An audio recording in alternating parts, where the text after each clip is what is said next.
ஓம் சாந்தி.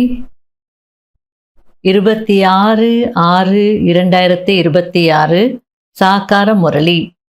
இன்று சிவ பகவான் கூறுகிறார், இனிமையான குழந்தைகளே, இந்த உலகத்தில் தன்னலமற்ற சேவை ஒரு தந்தை மட்டுமே செய்கிறார். மற்றபடி நீங்கள் என்ன கர்மம் செய்கிறீர்களோ அதற்கான பலன் கண்டிப்பாக கிடைக்கும். கேள்வி: நாடகத்தின்படி எந்த விஷயம் 100% நிச்சயிக்கப்பட்டிருக்கிறது? அதனுடைய குஷி குழந்தைகளாகிய உங்களுக்கு இருக்கிறது. பதில்: புதிய ராஜ்யம் ஸ்தாபனை ஆகியே தீரும் என்பது நாடகத்தின்படி நிச்சயிக்கப்பட்டிருக்கிறது. குழந்தைகளாகிய உங்களுக்கு ஸ்ரீமத் படி நாம் நமக்காக நம்முடைய ராஜ்யத்தை ஸ்தாபனை செய்து கொண்டிருக்கிறோம் என்ற குஷி இருக்கிறது. இந்த பழைய உலகத்தின் விநாசம் ஆகத்தான் போகிறது. குழந்தைகளாகிய நீங்கள் எந்த அளவிற்கு முயற்சி செய்கிறீர்களோ அந்த அளவிற்கு உயர்ந்த பதவி கிடைக்கும். முரளியின் பாடல்: உங்களை அடைந்து நாங்கள் உலகத்தையே அடைந்துவிட்டோம். ஓம் சாந்தி. குழந்தைகள் என்ன சொல்கிறார்களோ பாபாவும் அதைதான் சொல்கிறார். பாபா, உங்களை அடைந்து நாங்கள் சொர்க்கத்தின் எஜமானர் ஆகிறோம் என்று குழந்தைகள் சொல்கிறார்கள். தந்தையும் சொல்கிறார், மன்மனா பவ. விஷயம் ஒன்றுதானே? அதாவது குழந்தைகள் நீங்க என்ன சொல்றீங்க? பாபா, உங்களை அடைந்து நாங்கள் உலகத்தையே அடைஞ்சிட்டோம். இப்போ பாபா என்ன சொல்றார்? மன்மனா பவ. அப்படின்னா மனதார என்ன நினைங்க, எல்லாமே உங்களுக்கு கிடைச்சிடும். விஷயம் ஒண்ணுதானே? பிரம்மா குமார் குமாரிகளுக்கு இந்த சத்சங்கத்திற்கு செல்வதினால் என்ன கிடைக்கிறது என்று மனிதர்கள் அனைவரும் கேட்பார்கள். அப்போது நாங்கள் பரமாத்மாவின் மூலம் உலகத்தின் எஜமானர் ஆகிறோம் என்று பிரம்மகுமார் குமாரிகள் சொல்கிறீர்கள். உலகத்தின் எஜமானர்களாக வேறு யாரும் ஆக முடியாது. அந்த அளவுக்கு நமக்கு ஆன்மீக போதை இருக்கணும். உலகத்தின் எஜமானர்களாக இந்த லக்ஷ்மி நாராயணர் தான் ஆகுவார்கள். சிவபாபா உலகத்தின் எஜமானராக ஆக முடியாது. உங்களுடைய தந்தை உலகத்தின் எஜமானராக ஆகுவதில்லை. இப்படிப்பட்ட சுயநலமற்ற சேவை செய்யக்கூடியவர் வேறு யாரும் இல்லை. அனைவருக்கும் தங்களுடைய சேவையின் பலன் கண்டிப்பாக கிடைக்கிறது. அதாவது சேவை செய்கிறவங்க, தானம் புண்ணியம் செய்கிறவங்க நாங்கள் எதுவும் எதிர்பார்க்கறது இல்லை. சுயநலம் இல்லாமல் நாங்கள் செய்தாலும் அதனுடைய பலன் கண்டிப்பாக அவங்களுக்கு கிடைச்சிடும். அதனால ஒரு சிவபாபா தான் சுயநலமற்ற சேவை செய்பவர். ஏன்னா அவர் பிறவி எடுக்காததுனால பந்தனத்தில் மாட்டிக்க மாட்டார். ஆகையில அவர் எதையும் அனுபவிக்கிறதில்லை. நான் ஒருவன்தான் சுயநலமற்ற சேவை செய்கிறேன். குழந்தைகளை உலகத்தின் எஜமானர்களாக ஆக்குகிறேன். நான் ஆகுவதில்லை. குழந்தைகளை சுகமானவர்களாக ஆக்கி சுகதாமத்தின் எஜமானர்களாக ஆக்கி 21 பிறவிகளுக்கு சுகம் கொடுத்துவிட்டு நான் என்னுடைய நிர்வாண தாமத்தில், அதாவது வானப்பிரஸ்த நிலையில் சென்று அமர்ந்து விடுகிறேன் என்று தந்தை கூறுகிறார். தந்தை வருவதே பரந்தாமத்திலிருந்து. அவர் அங்கே வசிக்கக்கூடியவர். குழந்தைகளாகிய நீங்களும் அங்கே வசிக்கக்கூடியவர்கள்தான். ஆனால் நீங்கள் இந்த கர்ம க்ஷேத்திரத்தில் பாகத்தை நடிக்க வேண்டும். பாபாவும் கூட குழந்தைகளாகிய உங்களுக்காக ஒரு முறை இங்கே வரவேண்டி இருக்கிறது. சொர்க்கத்தின் ஸ்தாபனை ஆகிக் கொண்டிருக்கிறது என்றால் கண்டிப்பாக நரகம் விநாசம் ஆக வேண்டியதாக தான் இருக்கும். அதாவது இப்போ இருக்கிறது நரகம், கலியுகம். இதே இடத்துல சொர்க்கத்தை ஸ்தாபனை செய்யணும்னா கலியுகம் அழியணும் தானே. நாம் பாபாவிடமிருந்து சொர்க்கத்தின் ஆஸ்தியை எடுத்துக்கொண்டிருக்கிறோம் என்று இப்போது குழந்தைகளாகிய நீங்கள் அறிவீர்கள். ஆக இப்படிப்பட்ட ஆஸ்தியை கொடுக்கக்கூடிய தந்தையை எவ்வளவு நினைவு செய்ய வேண்டும்? நீங்கள் எவ்வளவு நினைவு செய்கிறீர்களோ அவ்வளவு ஆஸ்தியும் கிடைக்கும். மேலும் நீங்கள் தூய்மையாகவும் ஆகுவீர்கள். லௌகீக தந்தையிடமிருந்து செல்வத்தின் ஆஸ்தி கிடைக்கிறது. கூடவே பிறகு தூய்மையற்ற தன்மையின் ஆஸ்தியும் கிடைக்கிறது. பொதுவா உலகத்துல சொல்லுவாங்க, தந்தையினுடைய சுகர் ஃபேக்டரி மட்டுமே ஆஸ்தியா கிடைக்குமா? தந்தையினுடைய டயபெட்டிஸ் சுகர் நோய் கூட ஆஸ்தியா கிடைக்கும். அதுபோல லௌகீக தந்தை ஆஸ்தி கொடுப்பாரு. அதே நேரத்துல அந்த விகாரத்தின் தூய்மையற்ற தன்மையின் ஆஸ்தியும் கிடைச்சிடுறது. இவர் லௌகீக தந்தை, அவர் பாரலௌகீக தந்தை. மேலும் இடையில் இவர், அதாவது பிரம்மா பாபா, அலௌகீக தந்தை ஆவார். விநாசம் கண்டிப்பாக நடக்கும் என்பது பிராமண குல பூஷணர்களாகிய உங்களுக்கு தெரியும். இல்லையென்றால் சொர்க்கத்தின் கதவுகள் எப்படி திறக்கும்? அனைவரும் சொர்க்கத்திற்கு வரப்போவதில்லை. முயற்சி செய்பவர்கள்தான் செல்வார்கள். மற்றவர்கள் முக்தி தாமத்திற்கு செல்வார்கள். ஒரு தந்தையின் குழந்தைகள் என்றால் தங்களுக்குள் சண்டை போட்டுக்கொள்ளக் கூடாது. சத்யுகத்தில்தான் அப்படி இருந்தது. அங்கே யாரும் தங்களுக்குள் சண்டை போடுவதில்லை. இந்த சமயத்தில் நீங்கள் ஞானம் நிறைந்தவர்களாக ஆகிறீர்கள். தந்தை உங்களை தனக்கு சமமாக ஆக்குகிறார். தந்தையின் மகிமை என்னவோ அதுவாகவே நீங்களும் ஆக வேண்டும். மற்றபடி திவ்ய திருஷ்டியின் சாவி தந்தையிடம் மட்டும்தான் இருக்கிறது. காட்சிகள் காட்டக்கூடிய சாவி நான் வச்சிருப்பேன், அதை நான் உங்களுக்கு கொடுக்க மாட்டேன்.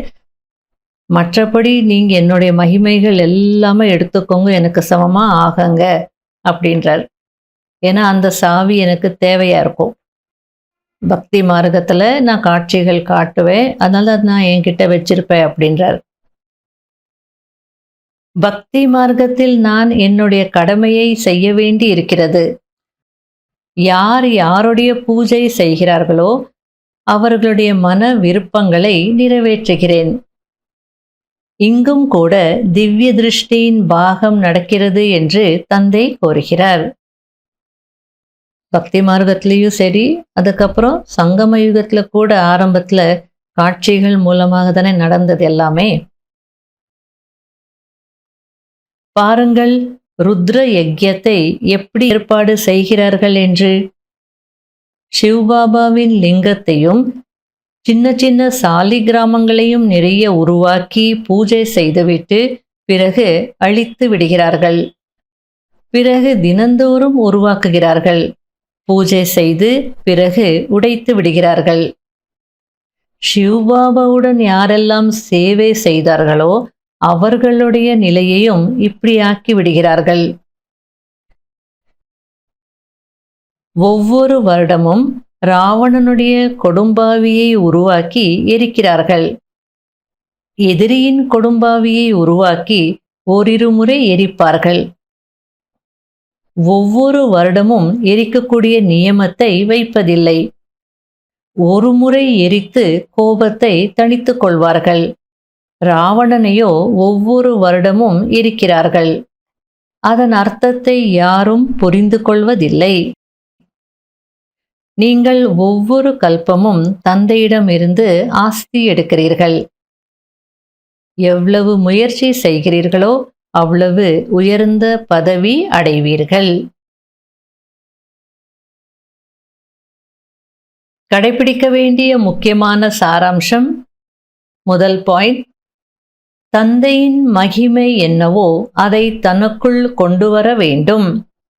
தந்தைக்கு சமமாக மகிமைக்குரியவர்களாக ஆக வேண்டும். பாரலௌகீக தந்தையிடம் இருந்து தூய்மையின் ஆஸ்தி எடுக்க வேண்டும். தூய்மையாகுவதின் மூலம்தான் சொர்க்கத்தின் ஆஸ்தி கிடைக்கும். 2வது பாயிண்ட், ஸ்ரீமத் படி தன்னுடைய உடல் மனம் பணத்தின் மூலம் ஆதி சனாதன தேவி தேவதா தர்மத்தை ஸ்தாபனை செய்ய வேண்டும்.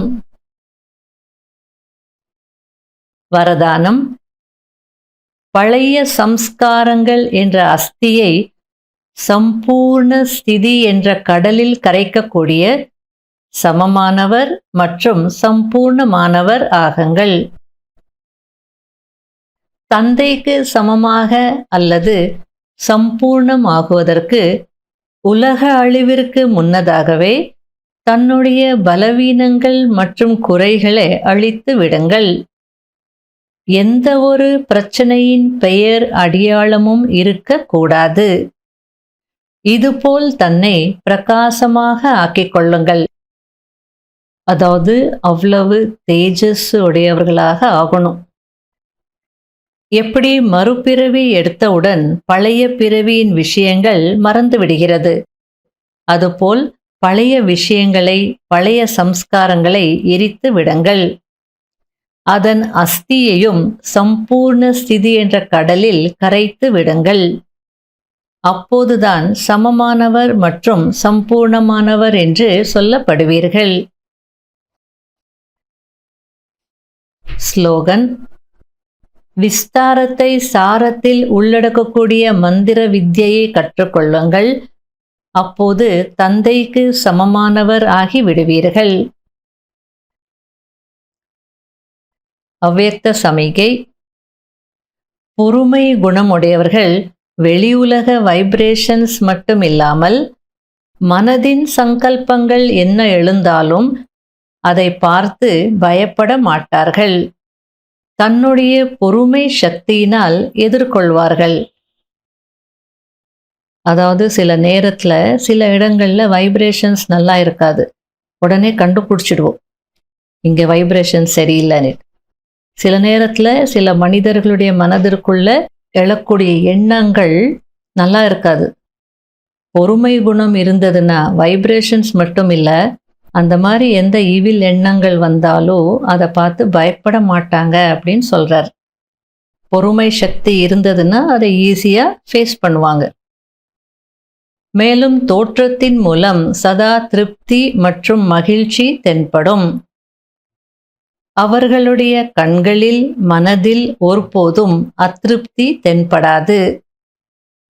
அவர்கள் திருப்தி மணியாக இருக்கின்ற காரணத்தினால் சதா மகிழ்ச்சியாக இருப்பார்கள். ஓம் சாந்தி.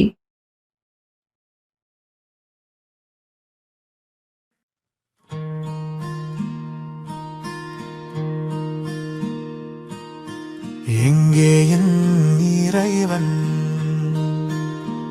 இசையிலே இணைத்து வைத்த துணைவன்? எங்கே என் இறைவன் இசையிலே இணைத்து வைத்த துணைவன்? தொலைவில் மறைந்து விட்டதா மனிதம், இருளில் கரைந்து விட்டதா? கருணை தேடித் தாருங்கள் சிவனே, சொர்க்கம் கையில் சேருங்கள். தொலைவில் மறைந்து விட்டதா மனிதம், இருளில் கரைந்து விட்டதா? கருணை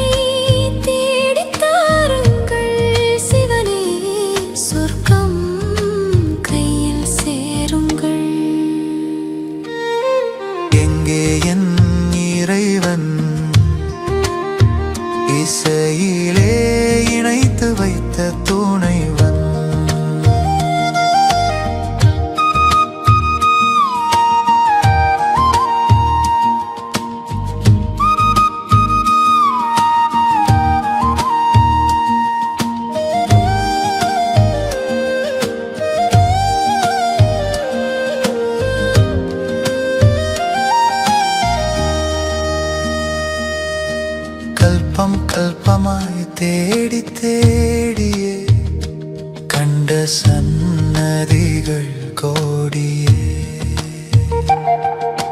கரம் கூப்பிய கவிதை பாடிய பக்தி தீருமோ தந்தையே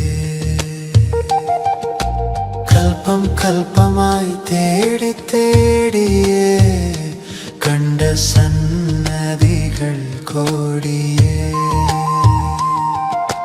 கரம் கூப்பிய கவிதை பாடிய பக்தி தீருமோ தந்தையே மாறிப்போன மனம் தளர்ந்து போகையில் கண்டு கரம் பிடித்த கடவுளே என்னை உன்னை என நம்மை அறிய வைத்து பாதை காட்டிய இறைவனே மாறிப்போன மனம் தளர்ந்து போகையில் கண்டு கரம் பிடித்த கடவுளே என்னை உன்னை என நம்மை அறிய வைத்து பாதை காட்டிய இறைவனே இறைவனே எங்கே என் இறைவன் இசையிலே இணைத்து வைத்த துணைவன்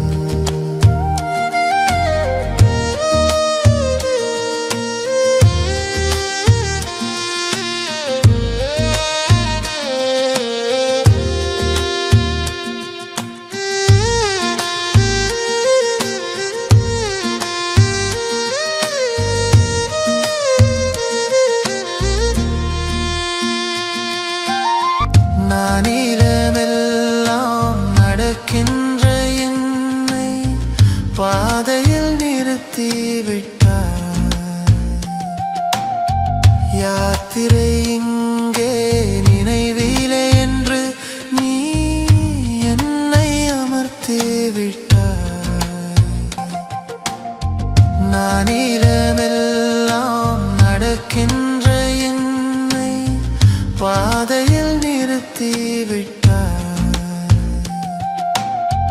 யாத்திரை இங்கே நினைவிலே என்று நீ என்னை அமர்த்தி விட்டார் எங்கே என் இறைவன் இசையிலே இணைத்து வைத்த துணைவன்